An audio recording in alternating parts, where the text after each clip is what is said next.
उसके बारे में पता होना चाहिए कि भैया प्रकाश होता क्या है। प्रकाश एक प्रकार की ऊर्जा होती है जिसकी सहायता से हमें वस्तुएं दिखाई देने लगती है। कहने का तात्पर्य क्या है, अगर प्रकाश नहीं होगा तो हम किसी वस्तु को नहीं देख सकते। हाँ, तो आप जब अंधेरे कमरे में होते हैं, जैसे रात हो गया, आप सोने जाते हैं, तो क्या आप अपने हाथों को देख पाते हैं? नहीं देख पाते। क्या आप अपने खाट को देख पाते हैं? नहीं देख पाते। क्या आप अपने पास में रखे मेज या कुर्सी टेबल किसी को देख पाते हैं? नहीं देख पाते। तो क्यों नहीं देख पाते? आपके दिमाग में ये प्रश्न तो आता होगा। तो क्यों नहीं देख पाते? क्योंकि वहां प्रकाश नहीं होता। जैसे हम मोमबत्ती, दीपक या लाइट ऑन कर देते हैं, हमें अपने आसपास की बहुत सी वस्तुएं दिखाई देने लगती हैं। तो दिखाई क्यों देने लगती है ये भी तो जानना जरूरी है। जब प्रकाश ऑन करते हैं, लाइट जब देते हैं, तो वो लाइट जो है मेज, कुर्सी, टेबल या किसी भी वस्तु से टकराती है, वो बिखर जाता है, वस्तु में से टकराता है और रिटर्न हमारे आंखों को पे आता है, तो हमें वस्तुएं दिखाई देने लगती है। ये विकिरण के कारण होता है। मतलब हम क्या कह सकते हैं, प्रकाश एक प्रकार की विकिरण होती है जिसकी सहायता से हमें वस्तुएं दिखाई देने लगती है। तो प्रकाश के आधार पे वस्तुओं को दो भागों में बांटा गया है, प्रदीप्त वस्तुएं और अदीप्त वस्तुएं। प्रदीप्त वस्तुएं उसे कहते हैं दोस्तों जिसमें स्वयं का प्रकाश होता है, उसे किसी और की जरूरत नहीं होती। जैसे सूर्य, तारे जो स्वयं के प्रकाश से चमकते हैं, किसी और के प्रकाश से नहीं चमकते, और जिनमें अपना प्रकाश नहीं होता उसे अदीप्त वस्तुएं कहते हैं। जैसे चंद्रमा हो गया, आप देखते होंगे रातों में चमकता है, लेकिन उसका अपना प्रकाश तो नहीं है, वो सूर्य के द्वारा ही चमकता है, इसलिए हमें दिखाई देता है। जैसे मेज हो गया, क्या मेज को आप रात में देख पाते हैं? क्या नहीं देख पाते ना। क्यों नहीं देख पाते? क्योंकि उसमें स्वयं का प्रकाश नहीं है। अगर होता तो भी दिखाई देने लगता। बर्तन में क्या देख पाते हैं? नहीं देख पाते। अगर उसमें स्वयं का प्रकाश होता तो भी दिखाई देने लगता। तो दोस्तों हमें प्रकाश के गुण के बारे में तो पता होना चाहिए। जब चैप्टर प्रकाश है तो उसका गुण तो हमें पता होना चाहिए। तो प्रकाश के गुण हम दूसरा हेडिंग है उसको देखते हैं, प्रॉपर्टीज ऑफ लाइट। तो प्रकाश जो है दोस्तों पारदर्शी माध्यम से गुजर सकता है और अपारदर्शी माध्यम से नहीं गुजर सकता। तो ये पारदर्शी माध्यम क्या होता है? अब तो ये भी क्वेश्चन हो गया ना भैया कि पारदर्शी माध्यम क्या होता है। तो जो दोस्तों पारदर्शी माध्यम है ना, जिसमें से प्रकाश गुजर जाए, उसे पारदर्शी माध्यम कहते हैं। अबे सिंपल भाषा में आपको बताएं तो पारदर्शी माध्यम का मतलब होता है जिसे हम अपने आंखों के द्वारा आर पार देख सकते हैं। आर पार देख सकते हैं उसे पारदर्शी माध्यम कहते हैं। तो जिसमें आर पार देख सकते हैं तो प्रकाश भी आर पार चली जाती है, उसे पारदर्शी माध्यम। अपारदर्शी माध्यम किसे कहते हैं? जिसके आर पार देखा ना जा सके, जिसके हम आर पार देख नहीं सकते हैं, उसे अपारदर्शी माध्यम कहते हैं। जैसे लोहा हो गया, हाँ, बर्तन हो गया, हाँ, इसमें आपको उदाहरण लिखा है मैंने, लोहा लकड़ी यही लिखा है, तो इसके आर पार तो हम नहीं देख पाते, तो अपारदर्शी माध्यम। किसके किसके आर पार देख पाते हैं? देखिए कांच के, वायु के और जल के आर पार हम देख लेते हैं ना, तो पारदर्शी माध्यम हो गया। दूसरा है कि जो प्रकाश का निर्वात में चाल है, निर्वात में चाल है वो 3 × 10⁸ मीटर प्रति सेकेंड होता है। 3 × 10⁸ मीटर प्रति सेकेंड। भैया निर्वात क्या होता है? निर्वात का मतलब होता है जहां कोई माध्यम ना हो, जैसे वायु भी ना हो, उसे निर्वात कहते हैं। वहां इसका चाल है 3 × 10⁸ मीटर प्रति सेकेंड। अगर प्रकाश किसी और माध्यम में जाता है तो उसकी चाल घट जाती है। जो प्रकाश है दोस्तों उसका तरंग दैर्घ्य जो है 3800 एंगस्ट्रॉम से 7800 एंगस्ट्रॉम तक होता है। प्रकाश विद्युत चुंबकीय तरंगों के रूप में चलती है। अब विद्युत चुंबकीय तरंग क्या होता है? लाइट देखते हैं, इसमें करंट आता है, धारा करंट बोलते हैं ना, या जो करंट आता है वो भी विद्युत चुंबकीय तरंग के रूप में चलती है। मतलब जो लाइट है वो भी प्रकाश के चाल से चलता है, तो उसे विद्युत चुंबकीय कहते हैं। तो प्रकाश यहाँ पर लिखा है, प्रकाश अभिसारी, अपसारी और समांतर तीनों हो सकती है। जो प्रकाश किरण है वो अभिसारी, अपसारी और समांतर तीनों हो सकती है। तो हमने समझने के लिए एक लाइन लिखा है, अभिसारी का मतलब होता है इकट्ठा होना, इकट्ठा होना। तो अभिसारी के लिए आपको समझाने के लिए मैंने एक चित्र बनाया है, आप उस चित्र को देखिए। जैसे कि कोई समतल एसी है, उस पे प्रकाश किरणें आ रही है, देखिए ये आ रही है, ये जो तीर एरो दिख रहे हैं आप, ये आने को बता रहा है कि आ रही है। अभी ये जाके कहाँ इकट्ठा हो रही है? बी पे। ये भी जाके कहाँ इकट्ठा हो रहा है? बी पे। ये कहाँ जाके इकट्ठा हो रहा है? बी पे। ऐसे ऐसे सभी किरणें बी पे आके इकट्ठा हो रही हैं, जिसको हम अभिसारी किरण बोलते हैं। अभिसारी, अभिसारी का मतलब तात्पर्य क्या है? अभिसारी, अभिसारी आ गई, अभिसारी आ गई, तो इसको बोल दे भैया अभिसारी किरण। जहाँ किसी बिंदु पे प्रकाश इकट्ठा हो उसे अभिसारी किरण, और अभिसारी किरण मतलब फैल जाना। अभिसारी किरण का मतलब होता है दोस्तों फैल जाना। तो देखिए इस बिंदु से, किसी एक बिंदु से अगर प्रकाश किरण से फैल रहा है ना, तो उसे अभिसारी किरण बोलते हैं। ये जो किरण का फैलाव हो रहा है ना उसको अभिसारी किरण बोलते हैं। समांतर किरण, समांतर किरण जब कोई दो किरण आपस में समांतर ये रेखा देख रहे हैं आपस में समांतर है, लेकिन ये किसको प्रदर्शित कर रहे हैं, किरण को। ए बी सी डी दोनों समांतर है, दोनों किरण समांतर, इसको हम समांतर किरण कहेंगे। ठीक है दोस्तों, इसके बाद हम पढ़ने वाले हैं प्रकाश का परावर्तन। आइए दोस्तों थोड़ा सा इस पे नजर डाल लेते हैं, फिर इसमें जो जो बिंदु है इसको समझाएंगे। ठीक है, प्रकाश का परावर्तन क्या होता है इसको हम समझेंगे। ठीक है, आपतित किरण, आपतित किरण किसे कहते हैं, ऐसा क्वेश्चन है। तो जो दर्पण पे गिरता है किरण, दर्पण पे पड़ने वाले गिरने वाले किरण को आपतित किरण कहते हैं। ठीक है, तो देखिए ये जो किरण है ऐसे गिर रहा है, आ रहा है दर्पण पे गिरने वाले किरण को आपतित किरण, और टकरा के वापस लौट जाने वाले किरण। सॉरी दोस्तों यहाँ पर मिस्टेक हो गया है कि एरो मैंने गलत मार दिया था, ये देखिए ऐसा रहेगा। तो दर्पण से टकरा के वापस चले जाने वाले किरण को परावर्तित किरण, और आपतित किरण दर्पण की जिस बिंदु पे काटती है, तो एक किरण देखो ऐसे आ रहा है, ऐसे आया, इस बिंदु पे टकराया, ऐसे जाता चला जाता, काटता तो ऐसे चला जाता। तो जिस बिंदु पे काटता है उसे आपतन बिंदु, मतलब बिंदु जो बी है हम उसे आपतन बिंदु कह देंगे। ठीक है, और अभिलंब किसे कहेंगे, अभिलंब। तो आपतन बिंदु है ना दोस्तों, तो आपतन बिंदु में कुछ ऐसा लंब जैसा दिख रहा है, बीएन लंब है ना, बीएन लंब है ना, तो जो बीएन है ना इसी को अभिलंब बोलते हैं, मतलब आपतन बिंदु पे डाला गया लंब अभिलंब कहते हैं दोस्तों।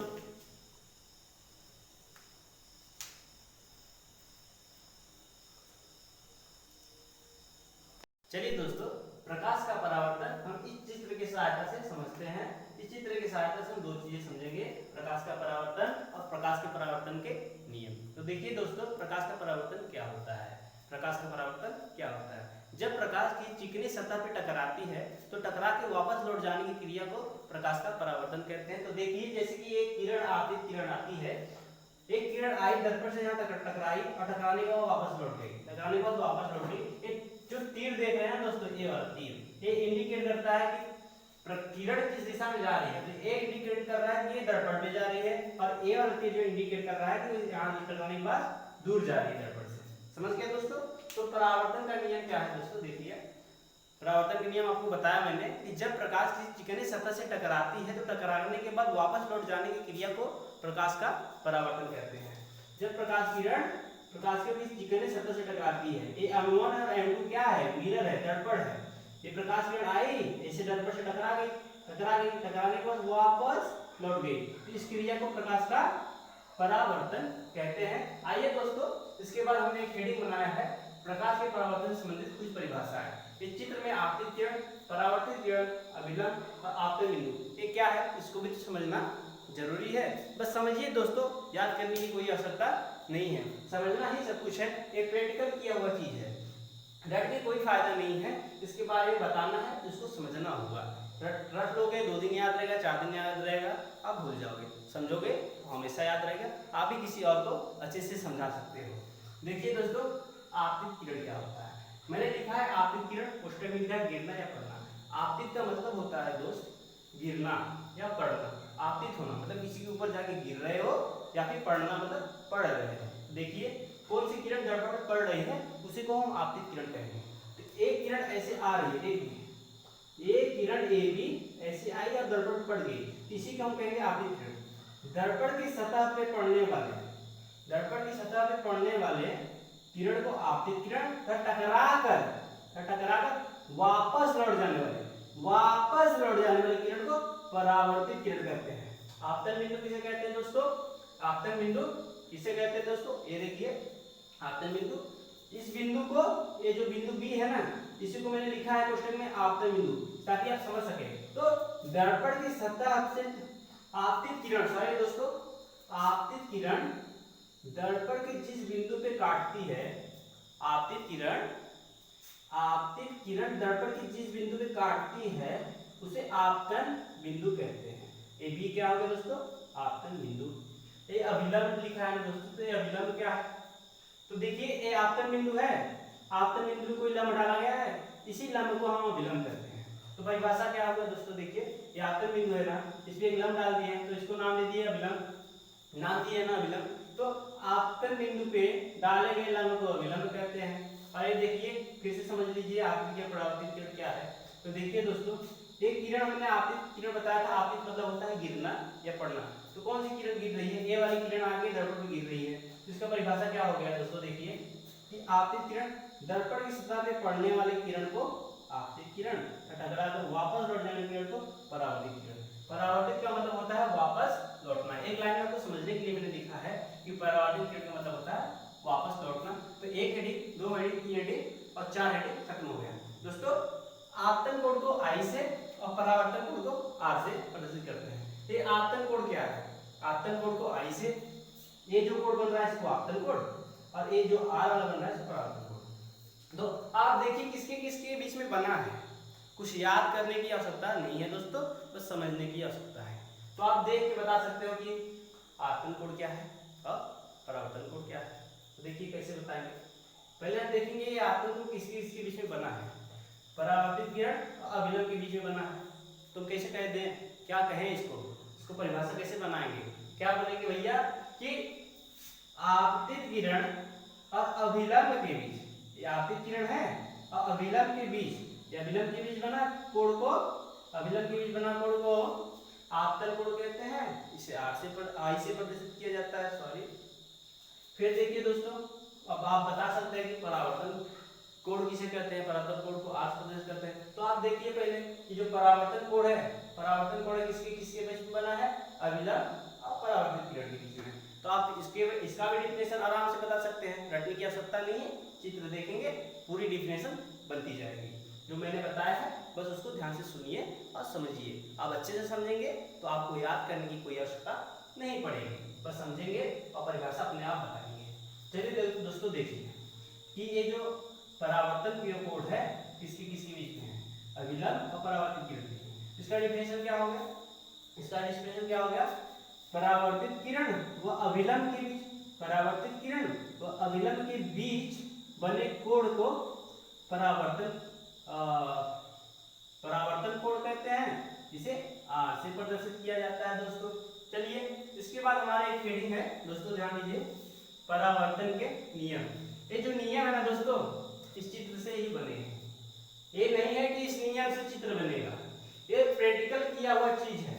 जब प्रैक्टिकल किया है गया है तो बताया गया है परावर्तन का नियम एक लिखित भाषा में एक ऐसा होता है। जैसे मैं हूँ तो मेरी जो व्याख्या है वो व्याख्या मैं नहीं हूँ, जो मैं हूँ वो मेरी व्याख्या है कि मैं क्या करता हूँ क्या नहीं हूँ, मेरे गुरु जी कौन है, हाँ ये सब। तो आप देखिए परावर्तन का नियम क्या होता है। तो इसमें पहला दिया गया है I बराबर R होता है, मतलब आपतन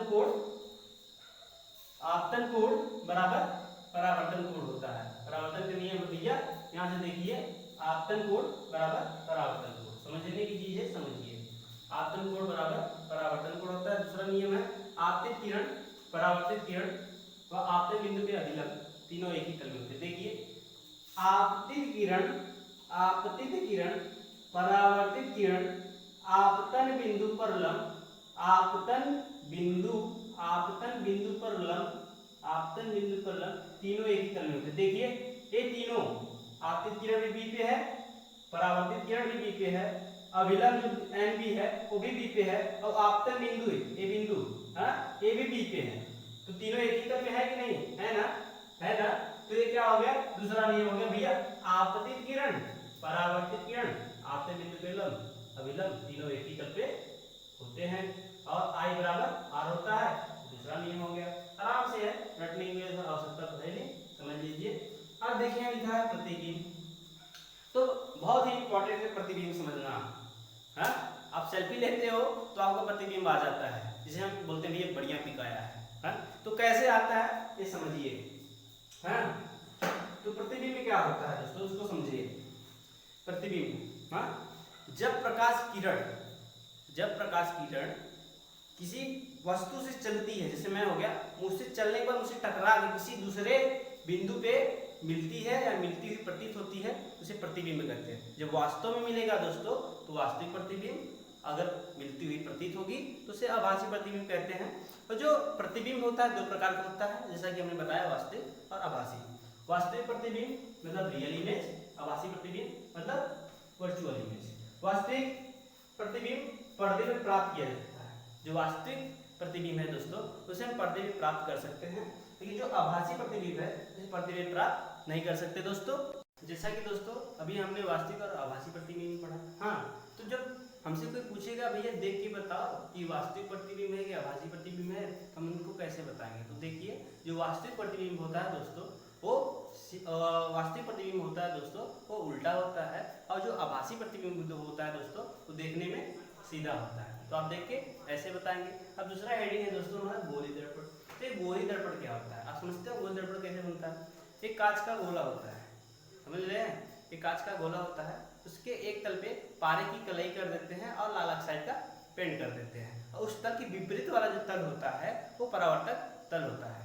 गोली दर्पण 2 प्रकार के होते हैं, अवतल दर्पण कॉन्केव मिरर, उत्तल दर्पण कॉन्वेक्स मिरर। तो अवतल दर्पण में देखिए पहले कौन सा कलई किया गया भाग है, इसको देखिए इसमें कौन सा कलई किया गया भाग है। तो ये जो काइनेसा देख रहे हैं ये वाला एक कलई किया गया भाग है। तो परावर्तक तल क्या होगा? हमने डिफिनेशन में बताया था ना, कलई किए गए भाग के विपरीत जो तल होता है वो परावर्तक तल होता है। तो ये अंदर देखिए हमें एरो देके बनाया है, बता रहे हैं आपको, देखिए जैसे ये जो अंदर वाला तल है, कलई के विपरीत अंदर वाला तल है, वही परावर्तक तल है। अब आप बताइए अवतल दर्पण डिफिनेशन क्या होगा? कोई चीज हमको रटना नहीं है, आप समझोगे तो परिभाषा बनती जाएगी, और रटोगे तो कुछ नहीं समझ में आएगा। कोई पूछा कि कैसे बना परिभाषा, तो आप बता नहीं पाओगे, भैया हम तो रट के आए हैं, तो कैसे पता चलेगा? समझिए यार, हैं? तो देखिए, वह दर्पण जिसमें परावर्तक दबे हुए तल से होता है उसे अवतल दर्पण कहते हैं। अब देखिए कैसे है, ये जो तल देख रहे हैं ये वाला ऐसे जो कलई किया गया है ये उभरा हुआ है, इसके अंदर जो तल है देखिए गड्ढा हुआ है ना, गड्ढा है ना, ये दबा हुआ तल है, तो इसका जो परावर्तक होगा दबे हुए तल से होगा, यही परावर्तक तल है। तो कोई भी प्रकाश इस तल से ही परावर्तित होगा। हाँ, तो अवतल दर्पण का जो परिभाषा बन गया, वह दर्पण जिसमें परावर्तन दबे हुए तल से होती है उसे अवतल दर्पण। अब आप देखिए परावर्तन उत्तल दर्पण से कैसे होता है। उत्तल दर्पण की डेफिनेशन देखिए, तो आप उत्तल दर्पण को देखिए ध्यान से, इसमें कलई किया गया भाग कौन सा है? तो ये जो अंदर वाला भाग है, ऐसे डैश दिया गया है, देखिए हमें एरो देके दिखाया है कि अंदर वाला भाग कलई किया गया है। जब अंदर वाला भाग कलई किया गया है तो इसके सामने वाला जो भाग है वो परावर्तक तल होगा। इसके सामने वाला भाग जो है, मतलब देखिए ना ये वाला, ये परावर्तक तल होगा। तो इसका भी डेफिनेशन बताइए आप। हाँ, उत्तल दर्पण का डेफिनेशन क्या हो गया? वह दर्पण जिसमें परावर्तन उभरे हुए तल से होता है। ये तल देख रहे हैं, यही परावर्तक तल है, तो इसी से ही परावर्तन होगा। तो वह दर्पण जिसमें परावर्तन उभरे हुए तल से होता है उसको उत्तल दर्पण कहते हैं, कॉन्वेक्स मिरर कहते हैं दोस्तों। अब इसमें कुछ नाम दिया गया है दोस्तों, सी पी, सी को कर्ता केंद्र कह रहे हैं, पी को ध्रुव कह रहे हैं, M1 M2 को द्वारक बोल रहे हैं। हाँ, तो ये क्या है, इनको भी तो जानना बहुत जरूरी है ना दोस्तों। तो देखिए पी, पहले हम आते हैं सी पे, वक्रता केंद्र पे।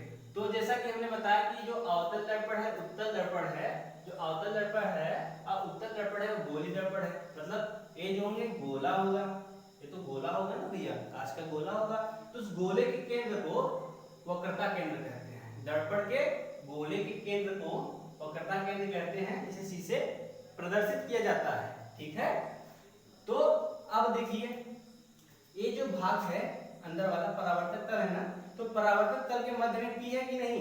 परावर्तक तल के मध्य में पी है कि नहीं? और पी का नाम हमने क्या दिया है कि ध्रुव, जो ध्रुव है उसे हम पी का नाम दिए हैं। तो देखिए, तो क्या डिफिनेशन बन गया, आप समझ रहे हो? याद करने की कोई चीज नहीं है, समझिए परिभाषा बनता जाता है। ये परावर्तक तल का है, मध्य बिंदु पी, तो देखिए डिफिनेशन क्या बन गया दोस्तों, परावर्तक तल के मध्य बिंदु को, परावर्तक तल के मध्य बिंदु पी को दर्पण का ध्रुव कहते हैं। आप समझ गए? अच्छा आइए दोस्तों, अभी मुख्य अक्ष नाम लिखा गया, तो भैया मुख्य अक्ष क्या है? पहले तो देखिए मुख्य अक्ष क्या है, ये जो सीधी रेखा जा रही है ना इसे मुख्य अक्ष कहते हैं। तो कहां कहां से जा रही है, आप इस बात पे ध्यान दीजिए। वक्रता केंद्र से जा रही है और P से जा रही है। तो क्या आप देख रहे हैं C और P को मिला तो भी रही है, तो आप मुख्य अक्ष का डिफिनेशन क्या हो गया, मुख्य अक्ष का डिफिनेशन क्या हो गया, देखिए वक्रता केंद्र और ध्रुव को मिलाने वाली रेखा, वक्रता केंद्र और ध्रुव को मिलाने वाली रेखा को मुख्य अक्ष कहते हैं। अब द्वारक क्या है वो देखिए, यही जो है परावर्तक तल है ना, ये अंदर वाला परावर्तक तल है ना, इसका ऐसे डायरेक्ट दिया गया है, इसको क्या बोलते हैं व्यास। तो जो परावर्तक तल का व्यास है, यही अंदर वाला परावर्तक तल है, इसमें इधर बाहर वाला परावर्तक तल है ना, देखिए तो परावर्तक तल के व्यास को, परावर्तक तल के व्यास को m1 m2 को दर्पण का द्वारक कहते हैं। आप मुझे लगता है बहुत अच्छे से समझ जाएंगे, लेकिन जो समझने की कोशिश करेंगे तो याद करने की कोई चीज नहीं है, याद करोगे तो पछताओगे, समझिए। अब आइए इधर, इधर AF क्या है इसको समझते हैं। F को दोस्तों मुख्य फोकस कहते हैं, मुख्य फोकस। और ये जो ऊपर आप देख रहे हैं, ये ऊपर जो आप देख रहे हैं ये वाला एक किरण है, और ये जो ऐसा रेखा रेखा है इसको मुख्य अक्ष कहते हैं। तो देखिए मुख्य फोकस किसे कहते हैं, एक किरण आई है मुख्य अक्ष के समांतर जा रहा है, ये मुख्य अक्ष है ना, ये भी मुख्य अक्ष है, जिसके समांतर एक किरण है ऐसा देख रहे हैं। तो क्या है देखिए, मुख्य अक्ष के समांतर चलने वाली प्रकाश किरण परावर्तन के पश्चात मुख्य फोकस में से होके जाती है, मुख्य फोकस में से होके जाती है, ये मुख्य फोकस में से होके जाती है या जाती हुई प्रतीत होती है, या फिर मुख्य फोकस से आती हुई प्रतीत होती है, अवतल दर्पण में चली जाती है। तो अवतल दर्पण का चित्र है ना दोस्तों, देखिए अवतल दर्पण का चित्र है। उत्तल दर्पण में क्या होता है दोस्तों कि मुख्य अक्ष के समांतर चलने वाली प्रकाश किरण, मुख्य अक्ष के, ये मुख्य अक्ष है, इसके समांतर चलने वाली प्रकाश किरण दर्पण से परावर्तन के पश्चात, दर्पण से परावर्तन के पश्चात ऐसा लगता है कि मुख्य फोकस की ओर से आती हुई प्रतीत होती है, इधर से आती हुई प्रतीत होती है। आप समझ गए होंगे कि मुख्य फोकस क्या है, एक क्या है।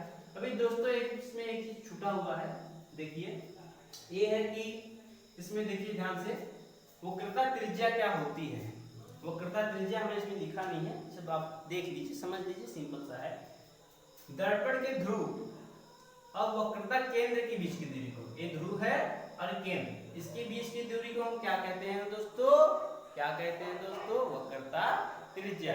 वक्रता त्रिज्या को स्मॉल r से प्रदर्शित किया जाता है। आशा करता हूं दोस्तों कि ये वीडियो आपको बहुत पसंद आया होगा। अगर पसंद आया दोस्तों लाइक कीजिए, शेयर कीजिए और सब्सक्राइब कीजिए। अगर आप ऐसा वीडियो और देखना चाहते हैं, इंटरेस्टिंग वीडियो, जैसे कि आपको मैंने बताया, बस याद करने की कोई चीज तो थी नहीं, सब समझना था। ऐसे और भी आप वीडियो देखना चाहते हैं तो सब्सक्राइब करना ना भूलें।